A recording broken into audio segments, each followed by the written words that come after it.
There is still no clear sign that a deal is within reach to end the Long Island Railroad strike. Negotiations continue on day 3 of the first strike since 1994. Union workers remain on the picket lines seeking a pay raise. 13,000 shuttle bus seats were offered today, despite 250,000 people normally riding the LIRR. But we learned only a fraction of those seats were taken. Just 2,100 people used shuttles during the morning rush. Which makes you question how many people will see on those shuttles for the commute home. We have team coverage. We'll look at those shuttles as well as a ride-along with the commuter. Let's begin with Carolyn Gusoff, live in Hicksville with the latest on the commute and also the negotiations. Carolyn. Christine and Jessica, it has been a heated day, and I'm not just talking about the temperature. Union workers here on the picket lines shouting demands, riders navigating very difficult commutes, and all hopes on the deal makers in Manhattan who have been meeting on and off all day trying to end the Long Island Railroad's first strike in decades. Loud demands on the picket lines as commuters quietly endure the fallout from the nation's largest commuter rail system at a standstill. Free rush-hour shuttle buses for essential workers link 6 locations across Nassau and Suffolk counties to subway stations in Queens. But many were empty. Most of the Long Island Railroad's nearly 300,000 daily riders worked from home. Those who had to navigate ride shares, buses, and hassles shared their frustrations. They make more than most people that ride the LIRR every day, and I think they're being greedy about it. From Jamaica to Freeport, from Freeport to Roosevelt Field, from Roosevelt Field to Hicksville. And in Ronkonkoma, this man had to navigate to a new job. I have to get on the train, I have to go in, I have to be dressed like this. Bad day to start the first day of work. Monday morning started with optimism as the MTA and union returned to face-to-face meetings, but sticking points slowed progress. Our sense last night that we were moving, perhaps slowly, but moving, intentionally, with intention towards a collective bargaining agreement that would restore service to the couple 100,000 Long Island customers and really the million New Yorkers that are inconvenienced by this strike, turned out to be, I wouldn't call it false hope, but overly optimistic. Unions demand wages that keep up with inflation. The MTA says that would force fare increases and an unaffordable precedent. These raises are largely in line with the cost of living. Is it fair to the commuters? No, it's definitely not fair. But it's not fair to us as well. And it could be easily ended. This is money that they owe us. Listen, you want to talk future, that's later. Right now, this is the past. They owe us 4 years. We can't stress enough. We do care about the public. And after some midday frustration, both sides returned to the table at about 3 o'clock this afternoon. The MTA said that the union was lacking urgency for a shutdown that affects millions of people. And the union responded that that's laughable. They've been trying to negotiate a settlement for the better part of the year. In the meantime, folks getting off the buses saying they're ready to collapse. They are ready for an announcement that this strike now, at the end of its 3rd day, is over.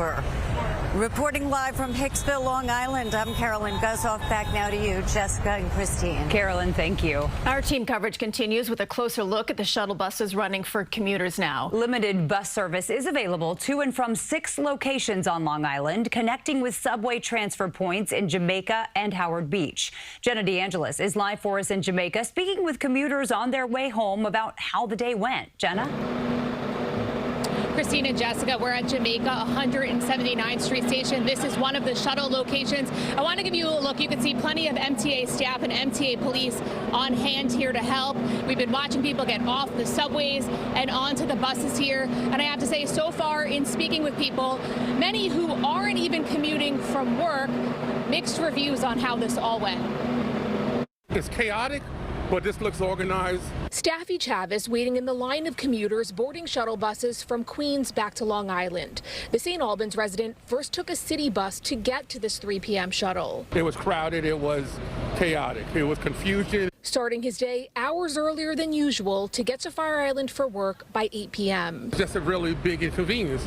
I got to get to Bayshore, so I'm going from here to Ronkonkoma and then have to find a way to get to Bayshore ferries to work Fire Island. Others are heading home from work, like Greg Goldstein, who got an early start. It went well. I took the 415 out of Ronkonkoma. He's among more than 2,100 people who took shuttle buses from Long Island to Queens earlier today, according to the MTA, which had the capacity for 13,000. But not everyone's commuting for work. I saw a Broadway show in the city this weekend and then conveniently had no way to get home. Alicia Hall is heading home to Babylon from a trip to Florida. She took an Uber to get here from JFK. I normally take the AirTran back home and commute and take the Long Island Railroad home. And I pretty much got caught up in this disaster. It's not clear what Tuesday will bring. MTA data shows Monday ridership tends to be lighter compared to other weekdays. A full week of data shows on Monday, May 4th, more than 256,000 people took the LIRR compared to more than 290,000 the following day. Come on, Long Island Rail, let's get this back, man. Come on, make a deal, negotiate. Let's get this going again. We miss you.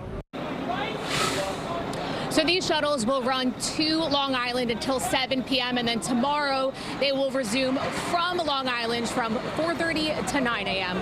We're live in Jamaica, Queens. Jenna DeAngelis, CBS News, New York. What a hassle for so many people. Jenna, thank you. Today was a real test. The first workday without LIRR service, and the only mass transit option was rush hour shuttle buses to reach city subways. And many commuters say the alternative options were far from convenient. Elle McLogan followed one rider navigating the delays and confusion.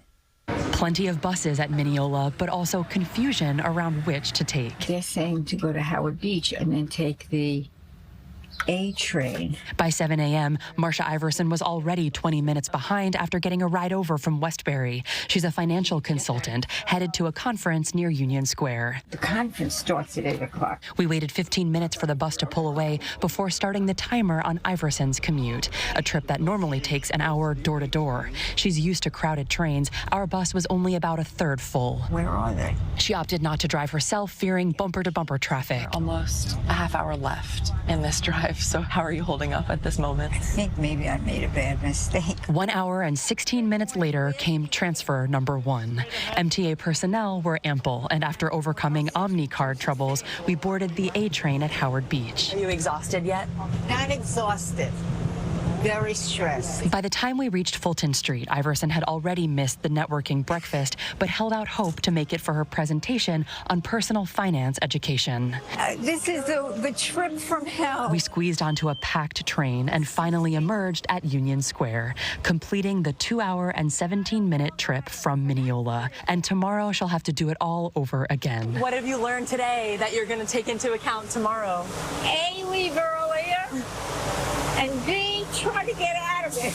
Elle McLogan, CBS News, New York. Good luck. That's a long time to spend on your commute. Do stay with us for continuing coverage on the strike. Coming up in just a little bit at 6 o'clock, an update on negotiations, and also Marcia Kramer with the political fallout of the strike.